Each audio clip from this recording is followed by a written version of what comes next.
Okay, so we're now recording. Okay, and now I'm going to share. Here we go. Yep. Okay, so hopefully you can see my screen now. Yep. Cool. I can see. Right. Okay. So blues idiom dances. This will be hopefully the first in a series of talks related to blues dancing. Important disclaimer before we get right into it. I am a white boy from Scotland. I've never been to America. I am not an academic expert on historic dances or African American culture. I haven't even finished reading Stepping on the Blues, which is one of the main texts I'll share here. And it's very possible that I will make statements that are not factually correct. Yeah, I think I'm fairly knowledgeable about this stuff. I care about it a lot. I do my best to research and seek out the people who are more knowledgeable about this, but it's a difficult thing to research. It's a difficult thing to be sure of any information on for reasons I'll get into. So there quite easily could be content in this which isn't entirely accurate. So I encourage you to go onwards and do your own research, educate yourself as much as possible if this is something you're interested in. And with that in mind, sorry, my phone's going to sleep. With that in mind, so some of my sources, so books are great. These are 3 of the most commonly referenced books that are related to historic blues dancing. Stomping the Blues by Albert Murray, which is probably my favorite here, is more specifically about blues music, but it does describe dancing at points. It's a lot more around the culture of the music, and it's very quite beautifully written. I find it's quite an easy read compared to some of these. Juking, which is specifically mainly about the context, like the places these dances were done in.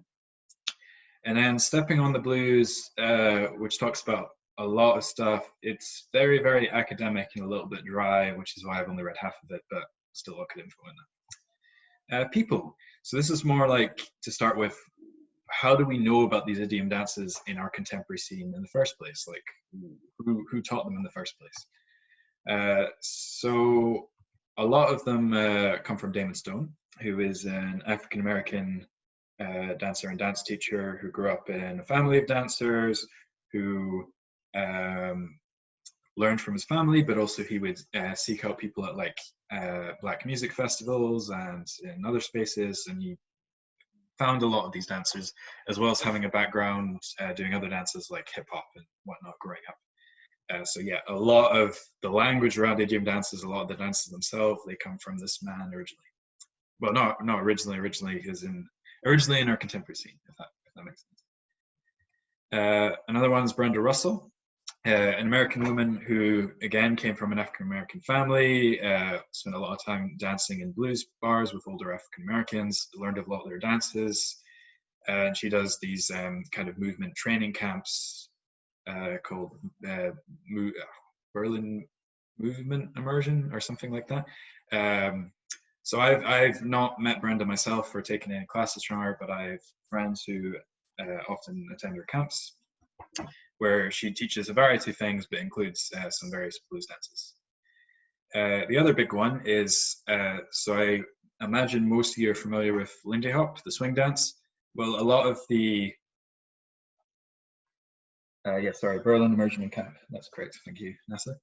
So, as some of you may be aware, some of you may not, the contemporary Lindy Hop community, which is mostly a white community, when they were kind of starting out in the late 80s, early 90s, a bunch of dancers from the US, Sweden, and the UK in particular, they sought out older African-American Lindy Hoppers, some of which had been quite famous in a lot of performance clips, and they learned Lindy Hop from them. But they also learned a bunch of other dance stuff from them, a lot of which was blues dancing. So these are kind of the main sources. There were a few others, but these are probably the ones you're more likely to hear about. Okay, in terms of myself, who have I learned these dances from? Well, I've learned blues dancing from lots of people. Far too many things. My original teachers, the various people I go to lots of different festivals with. Sorry, I'm just reading the chat while I. Yes, someone's pointing out that there's lots of different movement immersion camps that Brenda does. Yeah, so a lot of people taught me blues dancing, and a lot of that class content did contain idiom dances, although it might not have been explicitly labeled as such. So instead, I want to focus on people I've learned from who specifically take an idiom approach to their teaching.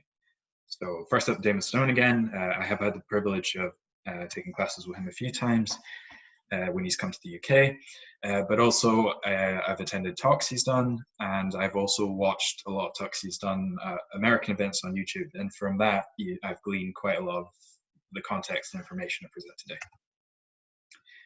And then the big one is the teachers based in Boston. So that's Ruth and Mike, or Ruth Evelyn, Mike Sonder, Mike and Dan, so Mike Legenfall, Dan Legenfall, and Julie Brown. All five of them are traveling international instructors. You've probably met some of these. They're probably some of the bigger name teachers at the moment, but all of them generally in the last couple of years have taken a very idiom first approach to teaching. So they'll often in classes, even if they're not teaching a specific class, they're not teaching a specific dance, they'll ground what they're teaching in the context of specific dances. And definitely a lot of how I think about blues dancing has been informed by these guys. Their websites, as follows. I'll share the presentation after for the links. So here's a bunch of relevant links you can find online.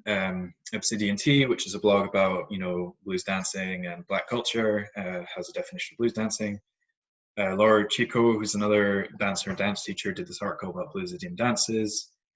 Damon Stone himself has done an article on his blog about blues idiom dances. A lot of it will be info I present today, but if you just want where I'm getting that from. The Blues and Jazz Book Club is a website where they have a book club and they have reading lists on various different books, some of which I've already linked to, but they also have various articles about similar topics. That's a great resource. And finally, another Edinburgh-based person who some of you may know, Gregory Dyke, is someone who I've had a lot of conversations about this stuff, especially in the last few days. I've spoken to him on the phone for hours partly because he's trained a lot with Brenda Russell, who's someone I've not met, so he can give me insight from like how the dance she teaches and how she teaches them, but also just he's a good person to bounce this kind of ideas off of. So that's there's two links. The first is one of his podcast episodes where he talks about blues idiom dances, and the second one is an article about rhythms and blues music and dances that match them. Finally, YouTube. So we have a bunch of videos from the contemporary scene that show specific idiom dances. So that first one is just one long video from Blues Shout last year where they went through the instructors showed a bunch of dances. And the second one is a playlist showing various competitions and whatnot and demos of these dances. So this Luana is a dance professor. I can't remember where she's based actually, I should have checked that out. As far as I can tell, she just goes by Luana. That's the name on the videos on her YouTube channels, and that's the name on her book, which I've started reading. But yeah, basically, this is a lecture she did where she goes into the influences of jazz and tap. But basically, this is a really good summary of a lot of the info that's in the books about the history of jazz and blues dancing. It's great. There's a bit in the middle that's on blues dancing specifically. Definitely worth checking out. And here's a video with Brenda Russell, Damon Stone, and dance historian Richard Powers, basically just having a long chat, not specifically about idioms, but definitely related to that, and it's super interesting. Okay, so with that in mind, what is a blues idiom dance? So yeah, that's kind of a weird term, the use of the word idiom. So I first want to get into like, where does that term kind of come from? So it actually comes from the first book I mentioned. Oh, someone just pointed out, yeah, on Instagram there's Black Dance History, which is another great resource. So, so Albert Murray wrote Stomping the Blues, the first book I mentioned, and that's actually where the term comes from. Although, as from this quote, as downright aphrodisiac as blues music so often becomes, however, and as notorious for violence as the reputation of blues-oriented dancehall records has been over the years, blues idiom merriment is not marked either by the sensual abandon of the voodoo orgy, or by the ecstatic trance of a religious possession. One of its most distinctive features, conversely, is its unique combination of spontaneity, improvisation, and control. Sensual abandon is, like overindulgence in alcohol and drugs, only kind of disintegration. Blues idiom dance movement, being always a matter of elegance, is necessarily a matter of getting oneself together. So that's a lot of words. You may have noticed that he doesn't define what a blues idiom dance is here. Instead, he's just generally talking about the dancing that took place in venues where blues music was played, and he uses the term blues idiom dance to describe it. He uses that term a few times in the book. I think this is the first instance I found of it, which is like 50 pages in. But the term kind of got adopted. So Albert Murray he wasn't an academic, he was a jazz and literary critic. So he just wrote a lot about like jazz music and blues music, as well as I think he also talked about literature and film and stuff. But the term then got adopted in academia. So this is a quote from Stepping on the Blues, the super academic book I've only read half of. Murray, who's written extensively about the ritual significance of the public jazz dance or the Saturday night function, sees the dance hall as a temple where rituals of purification, affirmation, and celebration are held. It's a place where the blues idiom dancer disperses hard times or adversity, or she or he stomps the blues. Striking alone. So there she just basically referencing how Albert Murray talks about it, and he used that throughout his writings. So why do we use the term in the contemporary scene? Well, yeah, basically this writer chose to use it, academics adopted it, and then the contemporary blues dance scene started using it for some reason. But to be honest, you could just as easily say that salsa is a Latin idiom dance, or Lindy Hop is a swing idiom dance. The idiom term doesn't mean anything specific. It's just nice language that is maybe a bit maybe complicating teaching people about this a little bit, but it's language we use. So based on what Albert Murray said, that he's just using this term whilst describing the dance in the Avenue Blues venues, is it just generally dancing to blues music? Yeah, kind of, but also no. So it's because in terms of African Americans dancing to blues music in the original context, then yes, that's blues idiom dance. If you take blues music out of that context and people just dance to it, it's not necessarily blues idiom dance. We need a more concrete definition. So here's a definition I propose. A dance that comes from African American culture, that was danced to blues music, where the movement is grounded in the African American aesthetic. Now, the African American aesthetic is a thing that defines a lot of African American art, not just dancing. It's not just related to blues. And it's quite a big topic, so this is something I might do as another talk if today goes well. So why do we know so little about these dances? So it's these dances that were done in these venues to blues music in this aesthetic. Surely it should be easy to go look these dances up, right? Well, these dances were never codified. So if you take Latin dancing, where you have salsa, bachata, and the various different versions, they were very much codified, like written, like as in they took the various movements and steps that were common in these improvised partner dances, and they gave them a structure so that they could be taught in a consistent fashion.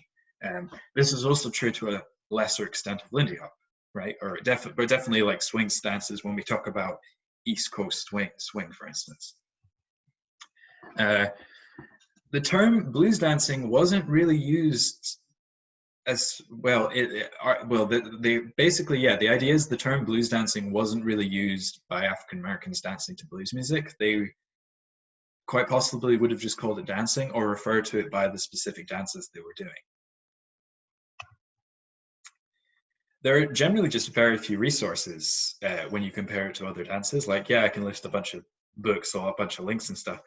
Most of those links I shared only are from like the last few years, though. Like, if we're talking about, you know, the contemporary blues dance scene has been around since late 90s, early 2000s, and around that time there was significantly less. Like, a lot of people have put significant time and effort into gathering the resources, put them together, and even then there isn't any. We have barely any like original video examples of these dances, and like the ones, and the main one we have, which is the documentary Spirit Moves, where there is examples of blues dancing, they didn't have the rights to the music that they used for dancing, so they just put different blues music over the top, so it's, you can't really get a sense of the musicality and how the dance worked. These dances were mostly danced in black spaces where white people wouldn't have been welcome, and we are still a mostly white contemporary community. You know, there's a few reasons for that. I mean, principally, like, this originated, so yeah, this would have originated in, well, blues music came from like the Jim Crow era, it came from slavery, and so historically this was like times of intense racism where, you know, black people kind of wanted and needed spaces where they could feel safe, they could be themselves, and that didn't exactly go away. Like, that still exists to an extent in America because racism still exists in America. They very much will have community spaces where there's probably not many white people around, and that's probably where a lot of this dancing happens, and still happens in some places. Also, African American culture evolves quite differently from a lot of Western cultures. They don't preserve the past in the same way we do. They don't ignore or forget the past. They keep it alive, but they keep it alive by having it change into different things. So, for instance, there are new music styles and new dances that are the focus. The most obvious example being hip hop. You know, you've got like blues and jazz that becomes like soul and funk, and eventually you get hip hop, and then the dancing that goes alongside that. But also there are partner dances. So someone asked, how is that different from white folks, in the chat. I'm gonna leave that question for now. We can maybe get into that after the talk, because that's a complicated issue, and I want to keep it focused on idiom dances specifically today. So other dances that you might not be familiar with are Chicago stepping and Detroit ballroom. So these are examples of modern contemporary African American partner dances that are definitely descendants of blues dancing, but are done to like contemporary R&B music. Okay, so more specifically, why is there a lot of confusion about this in our contemporary scene? Well, first of all, a lot of the things that are idiom dances are presented to us as moves. So, for example, a lot of you will probably know what a fishtail is. Most of you probably were introduced to a fishtail as a solo blues move rather than a dance in and of itself. Part of the reason for this, so this is a quote from Damon Stone's article in Idiom Dances. Blues idiom solo dance is frequently lumped together with African American vernacular jazz dance, which is generally used as a catch-all term for all African American diasporic dance, but it should not be seen as a replacement of any given dance's specific genre or subgenre. So solo jazz, to an extent, was kind of codified, and it was just labeled as solo jazz, especially when it like moved out of African American dancing and went into kind of commercial jazz and commercial dancing for like theater and musicals and stuff. So there was a lot of stuff that were blues dances, but then they get lumped into this, where it's just a bunch of different moves. Like a mess around solo jazz move, most of you know, was also a partner blues dance done in juke joints originally. But also there is a degree of debate about dance versus move. Like I had a talk with one American instructor after a class where she taught a dance. Well, she taught two dances, but to me, she said to the class, she said, this one's a dance and this one's a move. And when I asked afterwards why she made that distinction, apparently there was a point where a bunch of American instructors basically got together, went through a big list of dances or moves and debated which one was a dance and which one was a move. I'm not sure to what extent that's important. For me, I think labeling them as dances to help us understand the idiom dances and the history means more to me. But you know, you can. The thing is, you can do these things as moves, or you could take them and use them as your basic for a whole dance. It's entirely down to your choice. But historically, I think they were as dances. Another reason for confusion. So, blues historically, in its different forms, existed as social dancing and performance dancing. A lot of, and this kind of stems from the Lindy Hop scene. So I talked earlier about how a lot of Lindy Hoppers learned from the original Lindy Hoppers. Well, these people who went to New York to seek out dancers to learn, a lot of them were performance dancers, like they were putting together choreographies and doing shows. And the people they sought out to learn from were also performance dancers, like Whitey's Lindy Hoppers, Frankie Manning, Norma Miller. So they weren't necessarily learning to social dance. They were, but that wasn't their main goal. Their main goal was learning to perform. So how this manifests, for instance, is we get dances or moves that probably would have been like simple on the spot things you could easily do social dancing, and they would have maybe been changed and altered to be bigger and flashier. And it's like, so we've gone from the social dance to performance dance, and now we're trying to get it back to social dance, and it gets a little bit warped in the process. So this is a complicated one. The most knowledgeable teachers are not necessarily the most popular, for instance, and that manifests in a few different ways. For instance, let's say you're at an event where you get to choose, you kind of get to choose your own adventure, like choose what classes you do. You've got one set of teachers who are like teaching historic idiom dance, where it comes from, music goes with, etc., etc. And then you've got another pair of teachers who are like dips and tricks. And for a lot of especially newer dancers, they're going to be more interested in going to the class that's on dips and tricks. And I don't think there's anything wrong with that. I mean, certainly when I started out, my goal was to learn to dance and to like meet people and to socialize, not to become an amateur dance historian, right? But there's also a degree to which, you know, it's also because in Europe especially we were so adjacent to the Lindy Hop scene. A lot of folk teaching in Europe originally were people who were Lindy Hoppers and blues dancers. And if you're a very good Lindy Hopper, you could probably dance to jazz blues very well. And if people see you dancing very well to jazz blues and they think it looks cool and you're a teacher, they're going to be like, yeah, come and teach me that stuff.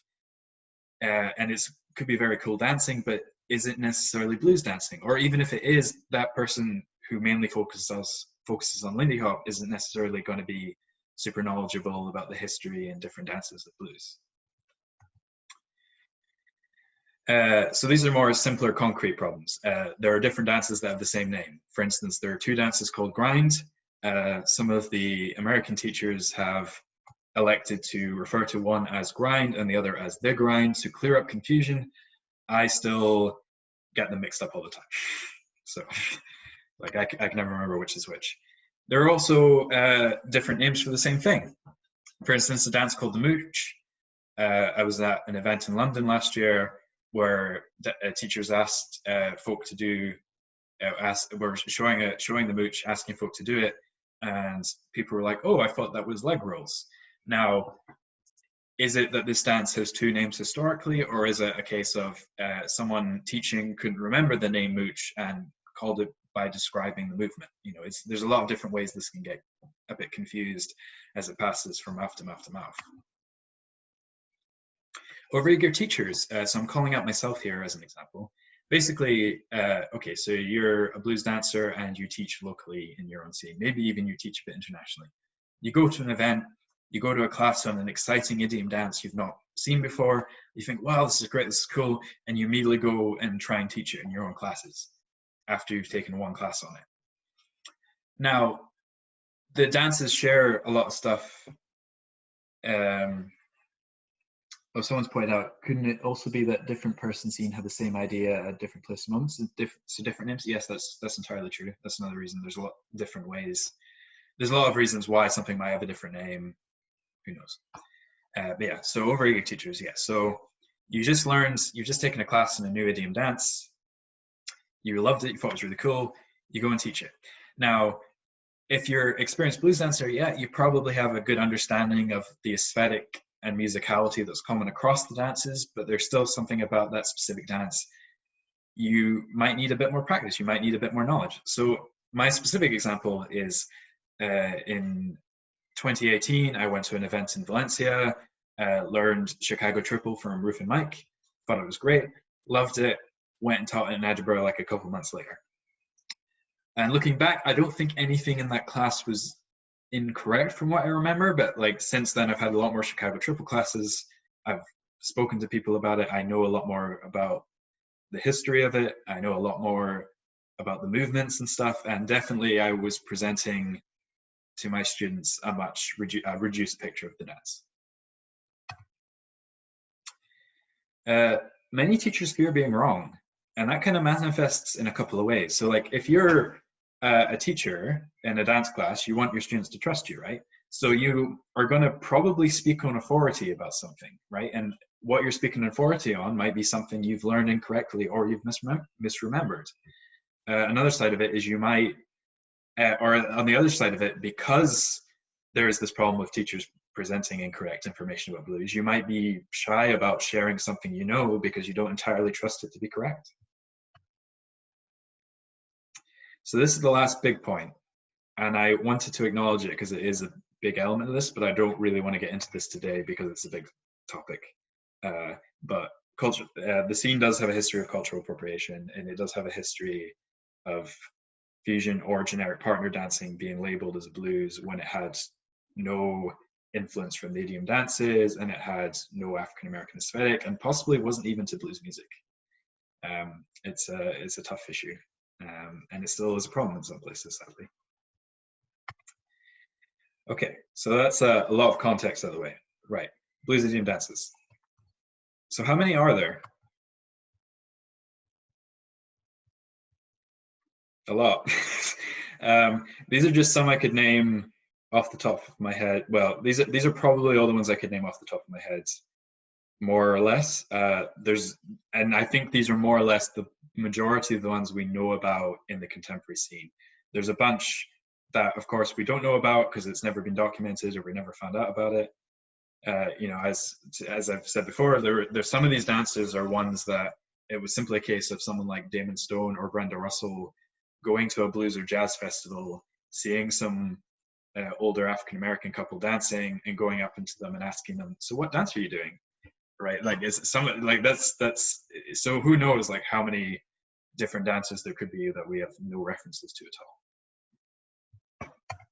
But we can break these down into like a lot of different categories. So a lot of you are probably familiar with juking and ballrooming, but I'm just going to still introduce that and see how we can kind of break those dances down further.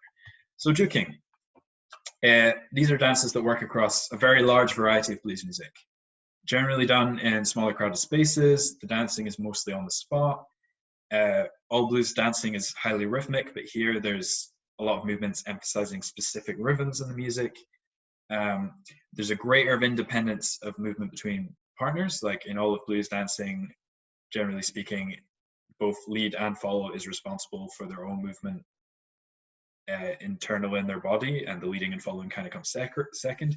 This is even more true in juking, where there is an element of like we are connected, we're hanging out, and there's more kind of a back and forth conversation, call and response. Also a lot of like very deliberate like pelvic movements, a lot of shaking the hips and whatnot. Okay, and emphasizing specific body parts as well, not just the hips. So where were these dances done? So the name comes from juke joint.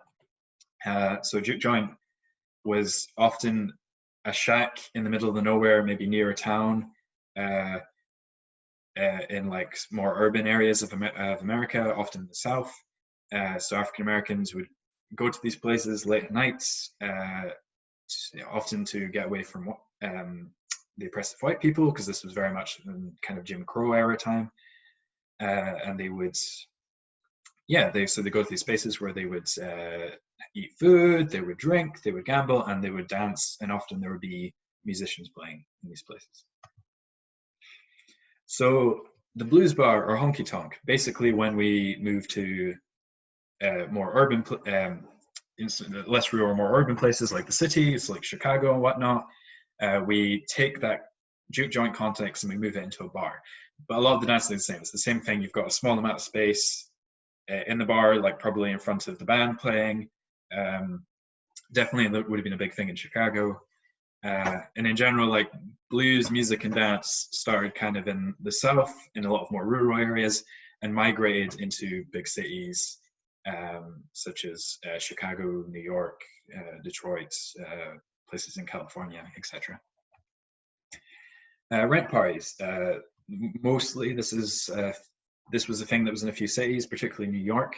Basically, rents were atrociously high, especially for African Americans, as white landlords would exploit them. So as a way to help each other pay rent, they would basically take turns throwing these parties where there would be music, dancing, drinking foods, and they would basically, to enter, you would give a fee of money, which would help them pay their rent. So this is an artistic depiction of one. I admit this picture is a bit creepy, but it's the one I see shared most when talking about rent parties. As you can see, the home sweet home over the door. Okay, so that's where they're done. How can we maybe break these dances? Because there's a lot of dances that fit within the juking family. So these are some categories that I kind of use myself to think about them. So intimate close embrace dances. Close embrace factors in nearly all of the idiom dances, even if it's just as a starting position. These are dances where like the specific point is you connect in close embrace on the spot and then you dance with that person there. So these dances were often couples dancing in a romantic or sexual way, historically speaking. Of course, in our contemporary scene, that's not necessarily the case. But also, a lot of these dances, by their names, are very descriptive. And where we find reference to these dances historically, the references sound more like they are describing how the couples are dancing rather than saying they are doing this dance. So for instance, we have the different grinds, we have belly rubbing, belt buckle polishing, and slow drag. All of these are kind of different body articulations that you can do in close embrace. So the different grinds are doing figures of 8 patterns with your hips. One of them goes forward and back. One of them goes up and down while you're lifting your legs. Belly rubbing, like the name describes, is when your belly is kind of rolling across your partner's belly, like so, but probably slower than that. Belt buckle polishing, similar. It goes a bit lower, and it's not groin to groin, or at least it's not in the way we teach it in the contemporary scene. Possibly it was historically, and at times, I'm sure, consenting adults and all that. And slow drag. I'm going to come back to slow drag later because it's an important one, but just bear in mind for now. So there are dances that emphasize specific body parts. So for instance, in our hips, we have dances like the mess around, making a big circle over hips, fishtail, where we have our butt kind of circling, moving back and forth like it's a fish. Rocks, when you're swinging side to side. Our shoulders and arms, we have shimmy, shoulders going forward and back, shake, shoulders going up and down. And hallelujahs, which of course comes to blues' relation to gospel music in the church, reaching up, coming down, etc., etc. I'm just noticing the time, so I'm realizing I have to speed up. So then there's various dances that emphasize the legs. If you want specific definitions of any of these, feel free to give me a shout about that. Somebody's giving me reverb. Has everyone got their mics muted? I think. Oh, I think I can do it from here. Hang on. There we go. Right. Okay, so yeah, so dances to emphasize the different body parts. I'll try and speed up. Okay, so you may have noticed that at the bottom of the feet there was step touch. Now, step touch, especially in Europe, is definitely something that people get introduced to as the basic step. So I'm not really sure if this has any, I don't think that has any historic reason for it. Like I can think of a few reasons why it's been adopted as the basic step, but it is just another idiom dance. But I mean, it works as a basic step because it's easy to learn. It's a good intro to like the ideas of the blues aesthetic, grounded posture, pulse. You can use it as a base and do other dances on top of it for easy, for instance, like doing hip-based movements whilst going back and forth with your step touch. And it's very versatile across a large variety of blues music. I think its main limitation is there's definitely styles of blues music where it doesn't work so well. For instance, some Latin blues or styles of country blues, which is why I personally would lean away from calling it the basic step, at least without the context that it's maybe not always the basic step, or reframing it as a basic step. Okay, so we have dances around that are based off specific rhythms that exist in blues music. So a shuffle, which comes from largely Chicago blues music. So that's where you've got the every beat, ba-dum, ba-dum, ba-dum, ba-dum, ba-dum, ba-dum. And examples are choo-choo shuffle and sailor shuffle. Both involve articulating your spine forward and back and letting your feet, as your body moves forward and back, your feet hits those shuffles in different ways. There's also some dances based on Latin rhythms. So basically, these are Latin rhythms. They are also dances. They exist in like the kind of Western ballroom world, but there also would have been like extort versions of them. But also at the same time, there are kind of bluesy versions of this. This is not something I'm as familiar with, as most of my Latin blues experience has been more based around just freestyle blues dancing whilst using the rhythms. So a bunch of the dances also overlap with kind of funk and soul, and this is really in a similar way to how blues music overlaps with funk and soul. So we have a bunch of music that's blues, we have a bunch of music that's funk, and we have a bunch of music that's funky blues, and there's a bunch of music that's soul, and there's a bunch of music that's soul blues. And these are definitely, so the first example I have of this is Funky Butt, which definitely like crosses over. The other ones I'm not sure if they definitely did cross over historically, but certainly in my own dancing I find that it's the funkier styles of blues music that kind of bring these out. Funky Butt itself I know of two versions of. One where it's just something else that's kind of a juking solo movement, but I also seen versions where there's more kind of stretch and counterbalance between you and the partner, which is I find quite fun. So then hip push, just pushing your hips to the side. C hips, creating a C with your hips as you move up and down. And four corners, again, articulating your hips to hit four corners is the idea. So ballrooming, this is the other like main big family. So juking's probably the biggest, then we have ballrooming. So these are dances that were done in okay, so I'm definitely going a bit long. So sorry about this, guys. If anyone needs to check out, that's fine. And like I say, I am recording it. Okay, so ballrooming. These were dances that were done in African American ballrooms to jazz blues or slow jazz music. They were influenced by Western ballroom dance, such as foxtrot, for instance. They were traveling dances. They, rather than being on the spotlight, the juking, you would move around the ballroom.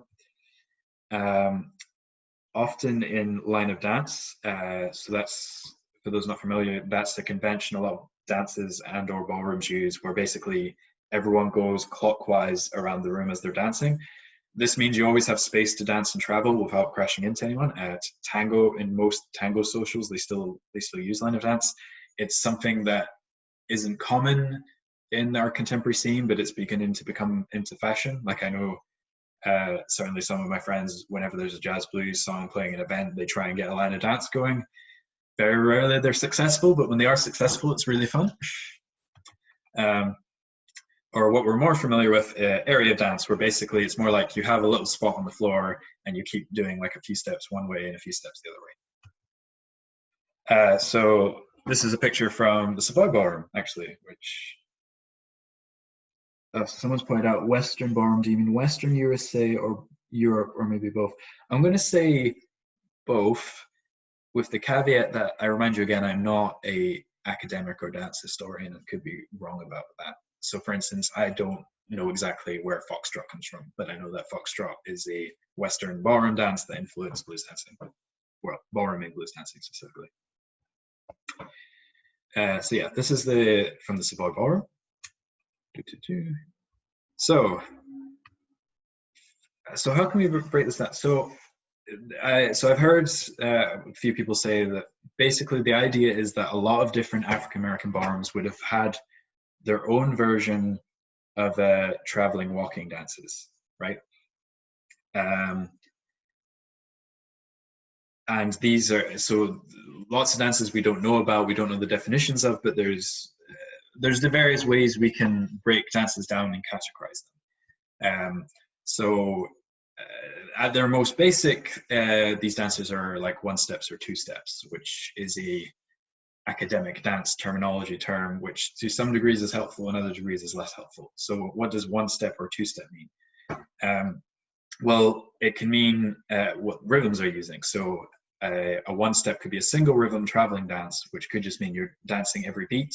Sorry, you're stepping every beat as you travel around, or maybe you're stepping every half beat. A two step could be where you're using multiple rhythms. So you might do a mix of quicks and slows, taking a single time step, then two half time steps, or two single time steps, then a half time step, etc., etc. But also it could refer to the number of steps, or the nature of the steps you're taking. So maybe it's all single time, but there's two different kinds of single time steps. I can't give a specific example of that, but yeah, it's not necessarily always a clear articulation. So quicks and slows is the most common example, definitely like what we see in ballroom and blues dancing. And again, like these dances could be in line of dance or area of dance. Maybe they use promenade positions, maybe they're just staying close embrace. Promenade by promenade, I mean side by side, some sort of side by side position. Maybe they use box steps. Lots of dances are based around box steps. Salsa is based around a box step. Balboa is based around a box step. Basically, a box step is it's like a pattern where you're going forward and back on the spot-ish. And maybe they had like turns or figures that were quite common. So to use something like Lindy Hop as an example, which is not a ballrooming dance, but like it was a dance done in ballrooms, it would count as a two-step, as it uses singles and triples. It was area dance because you just find your spot, do whatever. And it has common turns and figures, for instance, a swing out or a tuck turn, etc. Also, dances could be categorized by having specific shaping in it. So basically, I've had ballroom and blues classes where if you're grounding in an idiom context, you could present it as we're doing a one step with these things or a two step with these things, etc., etc. So more specific examples: the strut comes from New Orleans, Louisiana. It's a one step. You step every beat. It is done in a circle in line of dance. Pick up my phone so I don't miss any messages. It uses promenade positions. It has stylized body shaping. I know of two versions of this. The one I've learned, which is shown in this picture, is one where you have, it's like you're going for a walk in the park and there's this kind of rotational movement in the torso. I've also heard of examples that are a bit more angular, a bit more marchy. Both of them are done to New Orleans kind of jazz stuff, but maybe different. I think the second version is maybe more contemporary, second line, marchy type stuff, and the former be more kind of traditional, slow New Orleans jazz blues. Another example, stride. So I've read something that said this is from Salvador, Mississippi. Don't know. This is an example of a dance where it was just someone at a jazz festival Damon Stone met, if I remember correctly. It's danced to what's I've heard described as driving jazz blues. So basically anything that has like a lot of horn and a lot of kind of energy behind it. It's a two-step. It uses quicks and slows. Goes in line dance again. Has a unique close embrace because it's less about body to body and it's more like kind of a leg to leg connection, as I understand it. This is a dance I'm not very certain of because I've been exposed to a few different ways of teaching it, shall we say. Driving steps, so similarly to the music, have a lot of energy. Our steps have a lot of energy, always propelling us forward. And it's got a lot of swooshy, traveling, non-linear turns. So as you're going, so this is you dancing around the line of dance, and as you're doing that, you're continuously turning rather than just turning and stopping, turning, and keeping going. So this is Damon Stone, Mike Legenfall, Dan Legenfall, and Kelsey Stone demoing it. Okay, Savoy Walk. This is the big one. So it comes from the Savoy Ballroom in New York, which is the same place that Lindy Hop comes from. It was done to big band blues music or big band slow jazz. It is probably the basis for a lot of the blues dancing in the contemporary scene today, especially around a lot of Europe. A few reasons. I mean, mainly because this was like the Lindy Hoppers who learned from the original Lindy Hoppers. If they were the people who danced Savoy Walk, and that would have been what they taught to the Lindy Hoppers, who then, when they started spinning up blues nights, it probably was largely based off the classes they had on Savoy Walk. So it is influenced by a bunch of things. It's a direct like kind of adaptation of foxtrot to jazz blues. It's also influenced by Lindy Hop because it has a lot of the same kind of like flashy tricks, turns, moves, etc. I don't know how to pronounce this, pas-de-deux, which is like partnered ballet with lifts. And the dancing of Fred Astaire and Ginger Rogers, who are very popular and in vogue at the time. So this is from the contemporary scene, so that's a competition where they were specifically doing Savoy Walk. And that's the link to that. Okay. So what defines it? So it's a two-step. It mixes quicks and slows. It's an area of dance, but it starts in a box step where you're doing the forward and back with the quick and slow, just on the spot, but then gradually moving around, gradually moving out of it, gradually changing the rhythm. It has a lot of tricks. It has turns, dips, lunges, and lifts specifically. It also has a very specific musicality. So generally in blues dancing, we emphasize the rhythms of the music first. With Savoy Walk, we use the stepping patterns, so that quicks and slows and traveling steps, to emphasize the rhythm section, what it's doing. But the tricks are done to the melodic section. So you might be doing your quick slow as the like bass line's going away, and then like some crazy horn solo, like trumpet solo comes in, and maybe you do like a dip or a lift, or maybe just a lunge, depending on how much you want to show off. So this is an article Damon Stone wrote about Savoy Walk, where he says all this information. So these are terms I've heard a couple times: blues walk and ballroom. These could be specific dances. They could be specific idiom dances, but I've not heard, if they are, I've not heard anything that specifically defines them. They could be just terms that generally describe ballrooming. I'm not sure if these terms come from the contemporary scene or possibly from original Lindy Hoppers. If they are from original Lindy Hoppers, it could be they were other dances, or it could be they were just other names for Savoy Walk. But yeah, they could also possibly be made up in the contemporary scene. So don't know. And this is a great example of, you know, another area where there's confusion and uncertainty. Slow drag, again, because I introduced this as juking earlier. Why is that? Well, slow drag, we have references to slow drag that exist from 1800s all the way until today. It is probably the oldest known blues dance. because it's not just a blues dance. It is a dance that had lots of different versions, both from different time periods and different regions. We know it was originally done to ragtime music, but we also have more recent examples of it. Apparently, it gets danced in black fraternities and American colleges to contemporary R&B songs.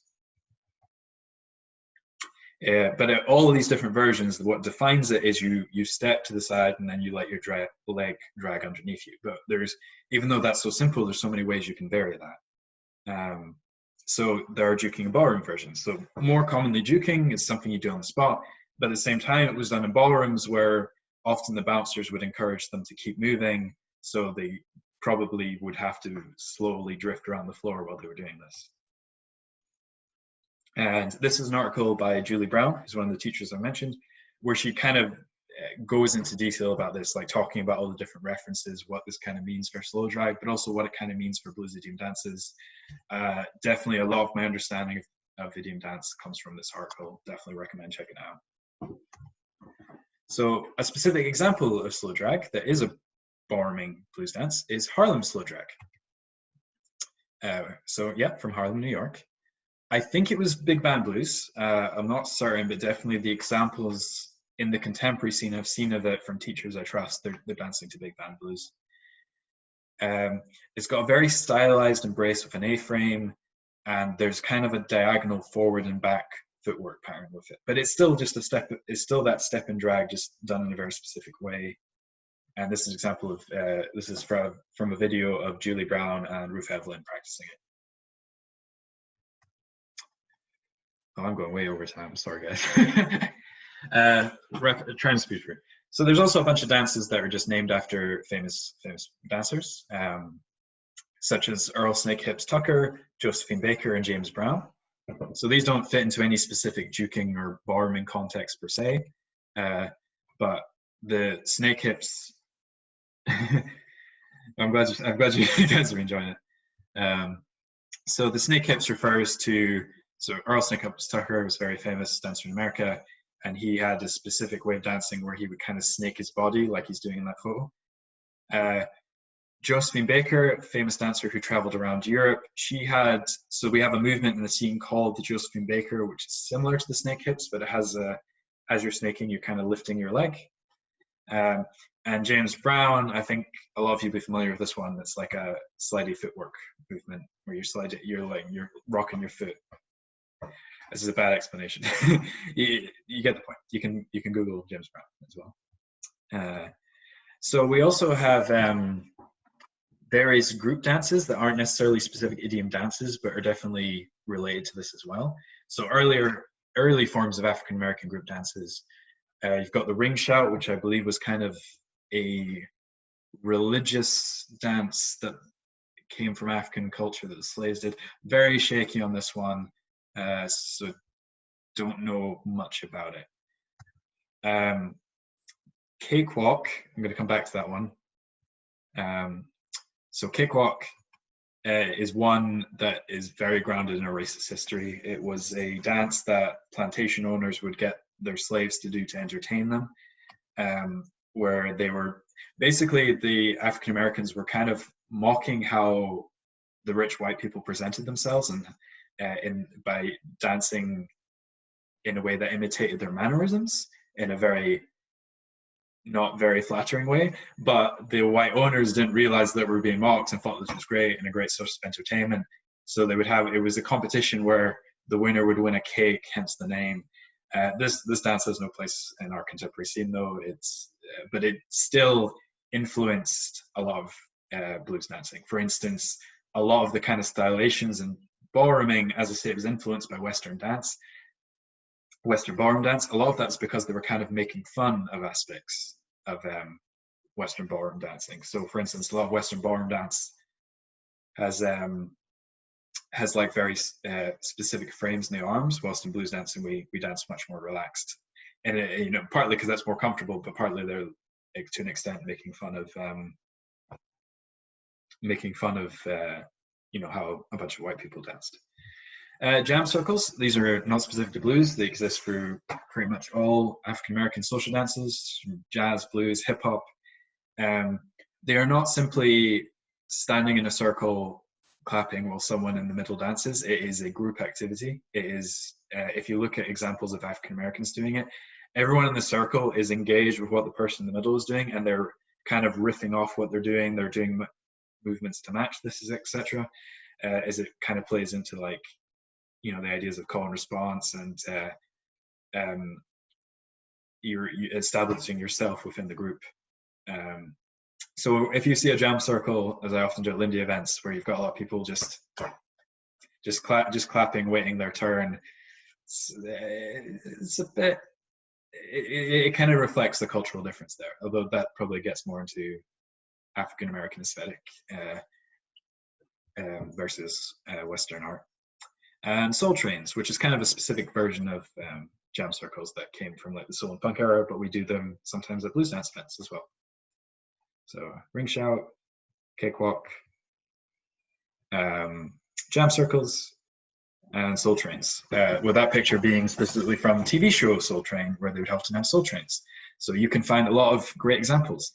And as I said earlier, there's like not many examples of historic blues dancing in clips, but there is a lot of examples of clips of Soul Train, and a lot of the dancing they're doing, and not strictly blues, it definitely is very closely related, and some of the movements are basically blues dances.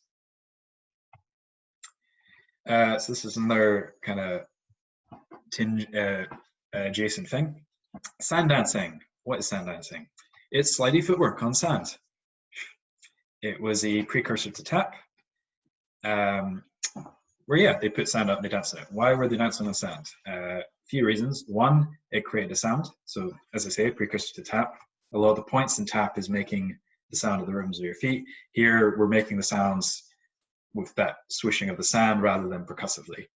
I've also heard somebody say, I can't remember who, that there was also a point of they're like trying to make shapes in the sand, because like, look at the cool shape I made with my feet. But also maybe it was just, to a degree, it allowed the slidey footwork, similar to how in our contemporary scene we might put talcum powder on the floor for a class if we need slidey footwork, but people don't have nice shoes. So there's a lot of examples of idiom dances that are grounded in sand dancing. TikToks, the James Brown again, and the mashed potato, which was another one popularized by James Brown. And there's also, I've heard boogie, and I think I've even had a class on boogie, which is, I think, generally dancing using sand steps, but I'm not sure. That's not one of my areas of expertise. And here we have, I'm not sure how well the GIF is working, but here we have James Brown doing some cool slidey footwork. I love sand dancing. That's one of my favorites. I do it a lot in my solo work. I think it's really cool. So speaking of sand dancing, Texas Shuffle. So this is a more specific dance. I think this is one that Damon Stone learned from a family member, but I could be wrong. So it comes from California, despite the name. The reason for this is, so West Coast blues, which is blues from mostly California, there was a lot of, so, we had, as I said, there was kind of a migration from the South to cities. And there were a lot of blues musicians and African-American people, but musicians specifically, who were in Texas who ended up migrating to California. So styles of blues music and possibly of dance that originate in Texas become popular and move to California and evolve there. And also, I think the name is also related to what's known as a Texas style shuffle, which is like a blues shuffle, but there's more swing to it. They put more emphasis on the 2 and 4, which possibly also gives this dance its name, but I'm not certain of that. So yeah, dance to West Coast blues. It uses sand dance style footwork. There's a lot of like kind of stretch and compression in the partnership. Okay, so someone's asked, you wouldn't do that in juking blues. So this is why the juking and ballrooming categories aren't perfect, because there are possibly versions of Texas Shuffle that would work in a bar or a juking context. But generally, whenever I've seen examples of it, it's got a lot of like quite big stretchy moves, and the whole point of juking is like you're cramped in, you're on the spot. You wouldn't have the space to do something like that. So I think this is, if you can imagine, there's kind of like we've got juking, ballrooming, and then kind of miscellaneous other as like our third category of idiom dances. So this is dance from the contemporary scene, Ken of Ship. I don't know if he's necessarily dancing Texas Shuffle there, but I know that it's one of the things he is really into and does a lot of cool work training in it and coming up with new things. Also, this one is interesting because a lot of the music is faster and swingier. Like it sounds more like the kind of thing you would hear at a Lindy Hop event. So I think, you know, although we get a lot of the slower West Coast blues music at our Europe events, we don't tend to hear this swingier stuff, which is understandable because a lot of us are also Lindy Hoppers, and if we want fast swingy music, we already have an abundance of that. But I think it would be cool if we could get more of this kind of thing at blues events too. Chicago Triple. This is a personal favorite of mine. So yeah, it comes from Illinois and Chicago specifically, but more generally the state. So there's actually a lot of different, as I've heard from Damon Stone, there's a lot of different triple step dances, triple step based dances called Chicago Triple, which is just different versions of different kind of variations of triple steps. I heard it was danced in lumber yards. So this is, I learned like third hand from a teacher. So apparently they had a lot of workers out in lumber yards, and to kind of entertain them, they would have musicians come out and play music, and they would dance, and they had a bunch of space. So Chicago Triple. It's done to kind of upbeat Chicago shuffle blues, or at least the versions I'm most familiar with. And definitely most of the classes I've had, they're grounded in this kind of music. But I've also read in like class description for events that it's also went with a lot of like barrel house blues and boogie woogie, so a lot of like crazy piano stuff. But it's a more upbeat dance. It has 6 and 8 count footwork patterns. It is actually quite similar to Lindy Hop in a lot of ways. Just different musicality, different music, but a lot of the same kind of ideas in it. And it had, again, like Texas Shuffle, has a lot of like playful stretch and compression. So both of these dances kind of have like the partners going together and coming away quite a bit. That's a picture of me dancing Chicago Triple with my friend Ash. Because, like I say, I really like this dance and I practice it a lot. So this is another kind of grouping you go into, country blues, or more specifically Piedmont blues. So there's lots of different styles of country blues music. Our dance scene tends to favor Piedmont, although this is definitely a lot less popular in the contemporary scene. I think that's changing, especially since a lot of our musicians we have playing at dances will often throw in a few Piedmont tunes. So, like I said, mostly Piedmont. So there's quite a few kind of dances. So buck dancing or flat footing, possibly different names for the same thing, probably slightly different things. Both of them are like kind of, again, precursors to tap or related to tap. So it's a lot of like rhythmic footwork kind of playing with the crazy. So like Piedmont blues, for those who don't know, is kind of taking ragtime music and adapting it to play on a guitar in a bluesy fashion. So lots of crazy rhythms, and it's very much playing with that in your footwork. Country steps is a similar idea, but that's where you kind of do part and you maybe introduce something like paddle steps. So that's the kind of thing I most commonly come across. There's also a more specific dance, Piedmont Triple, which again comes from Damon Stone, and again I think he learned that from his family, where it's similar to Chicago Triple, but it has a different style of triple step again, and different kind of musicality ticks that make it work. This is a really cool YouTube video that I recommend checking out sometime. So this was a concert where they had musicians playing like country and Piedmont stuff, and they had a African American dancer who I think's name is Junius Brick. So he does more. He's not really in the contemporary blues scene. He's more, I think, kind of modern trained dancer who does a lot of, I think, hip hop type stuff. But he's also, like, I think, gone and learned a lot of historic blues stuff. We're taking influence from that. So here he's doing stuff that is blues dancing, although it maybe looks a bit different from what we commonly see in the contemporary scene, and it's really, really cool.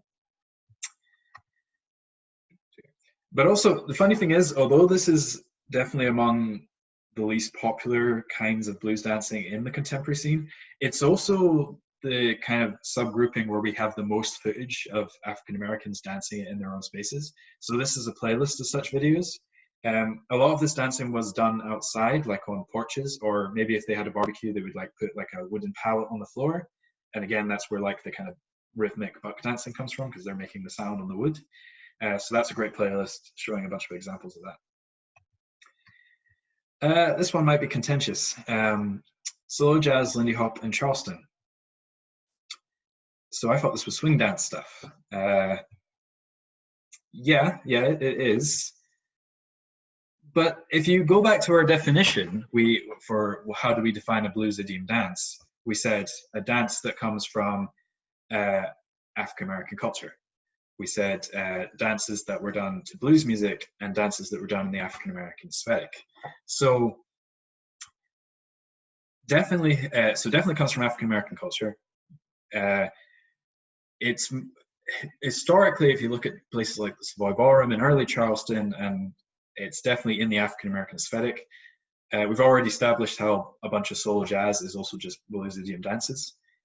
The blues music part, well, a lot of swing music, jazz swing music that would get played at like a Lindy Hop event is jazz blues. It's stuff that you could also do something like Savoy Walk to. It's kind of just a case of speed at that point. So yeah, I guess it is a blues dance, but there's also an extent to which it's not. So for instance, Lindy Hop, as it's evolved and changed, has had a lot more influence from white dancers and white culture, not just in the contemporary scene, but also if you look, there was the whole LA style swing, that was happening on the West Coast kind of before the contemporary scene took off. And that was also influenced where it doesn't have the same kind of African American aesthetic to it. And again, there's also like a lot of the music is just straight up swinging jazz. You couldn't really argue that that's blues music. So in that case, no, it's not a blues dance. But then at the same time, we consider something like Funky Butt or Four Corners a blues dance when it was also dances that went with a lot of funk music that's not blues. So personally, I feel like it makes sense to consider this stuff in the same way.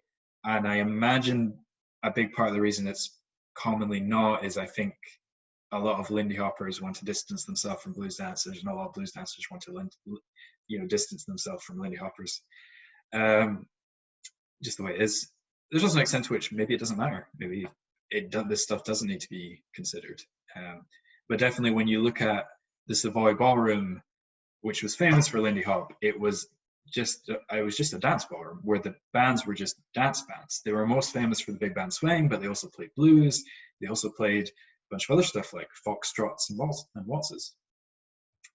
So that's very over time a run through of pretty much all the stuff I know about blues idiom dances. So how does this fit into the contemporary blues dance scene? So like specifically talking about, so often in the scene, especially in Europe, we just talk about teaching blues dancing, and we kind of, the idiom dance stuff might be there, but we don't necessarily talk about it as individual dances. We kind of talk about it as a collective whole. So if we were to switch to talking about it as different dances, similar to how I think a lot of the American scene does, well, what are the pros of this? We get more vocabulary to play with. This is definitely one of the main reasons I'm interested in this. Like, I learned Chicago triple. I now have a bunch of cool triple stuff I can bust out. We get more blues music to dance to. Like, a lot of the stuff we teach as basics, the like kind of step touch, traveling, walking and stuff, doesn't necessarily really apply itself to something like country blues or like a lot of Latin blues, or even to a lot of shuffle, which is very common.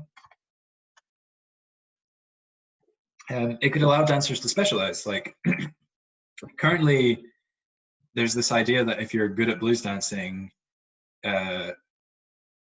it's because you're knowledgeable across the board of like the different styles of blues dancing, or because you're good at what we know is what we just call blues dance that's a bit more limited. But if we expand out and embrace that, then you could have someone who's like, oh man, I'm just really, really great at doing juking, like doing cool movements with my hips and close embrace. Like, that's my jam. I'm not really into the like traveling to jazz blues as much. I don't really like jazz music. Like that would become feasible, right? Um,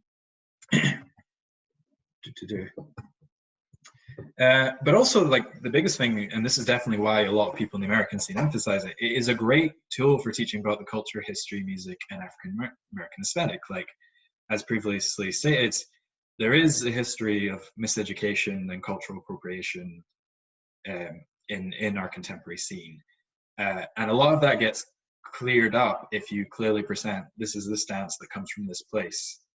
Um, if that makes sense, it's especially when, so the African American aesthetic is a big part of what informs blues dancing. It, without getting too much into that, that's a thing that can be hard to learn as an outsider when you don't come from that culture, because in a way it's like learning a new language, right? The idioms kind of give us an introduction to that, like giving us, by putting us in this box for an hour class, like, okay, we're gonna spend an hour doing this specific thing to this specific style of blues music. It puts us in a similar kind of mind frame to maybe how that dance would have originally been done. Don't know if that was a good explanation. So also these idioms can be used as inspiration and influence in kind of creating our own idiom dances or our own basic steps. So this is something Damon Stone talks about a lot. Is, you know, he's not a recreationist. He doesn't want people to just go recreate old dances, but you can use them to culturally inform how you could hear a song and be like, oh, this kind of step makes sense to this kind of song. So that was Damon Stone pushes that. I think Laura Chico, who wrote the Blues Idiom Dances, was one of the articles I shared at the start, said the same.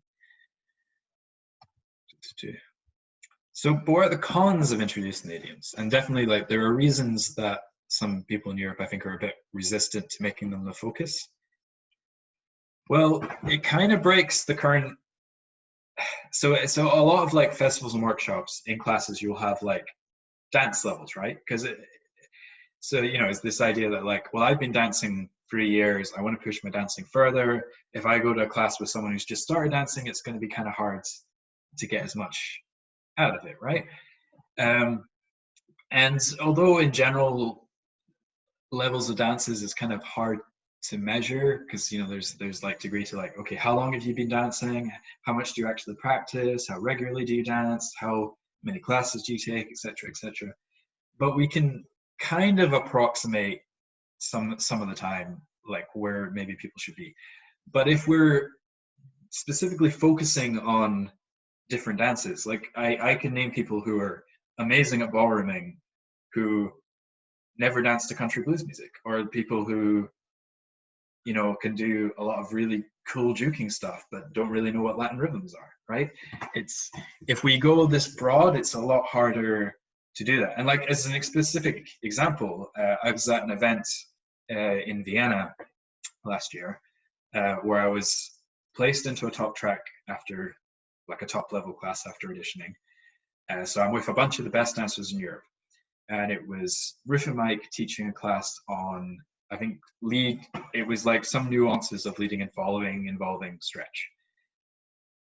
But they did the class with kind of Texas shuffle type movement as the basis, rather than ballrooming, which is what we usually default to.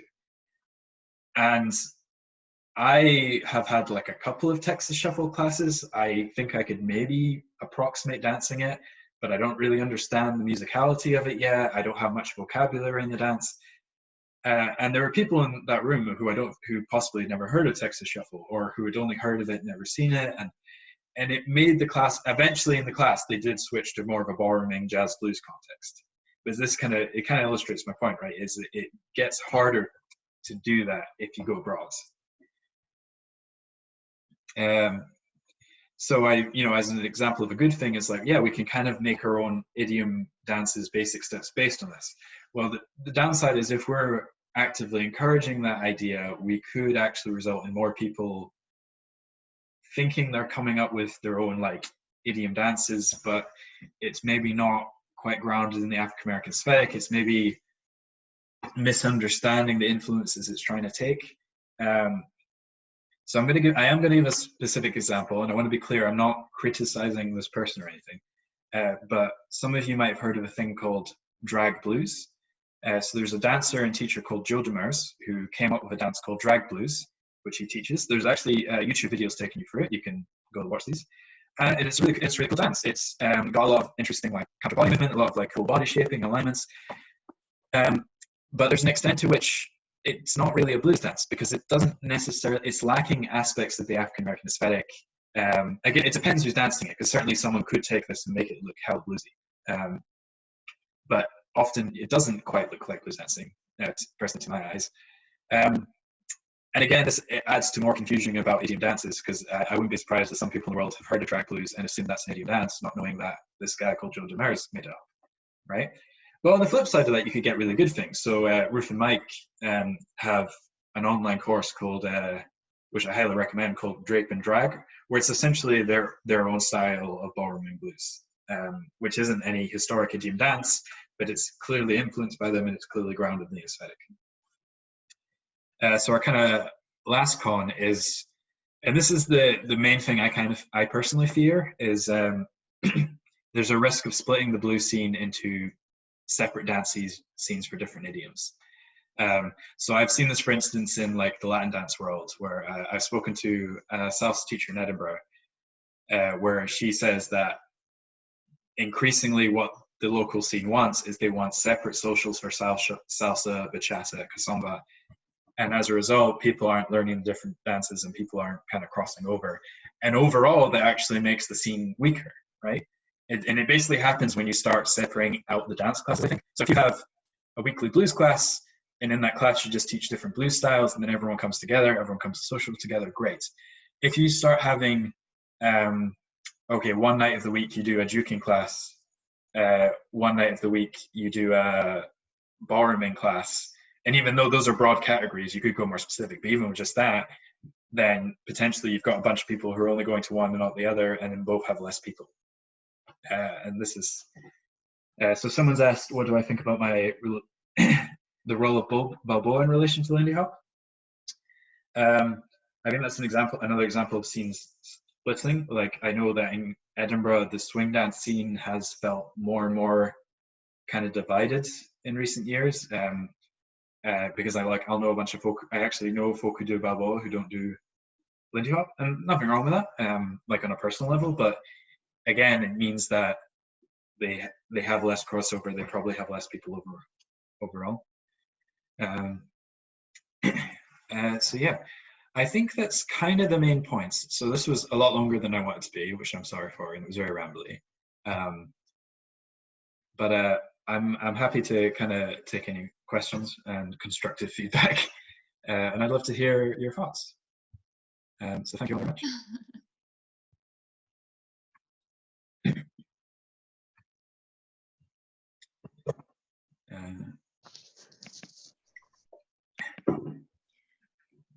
Yeah, so if anyone wants to go, I went way over. Sorry about that, but I'm happy to stick around and chat if anyone has any burning questions.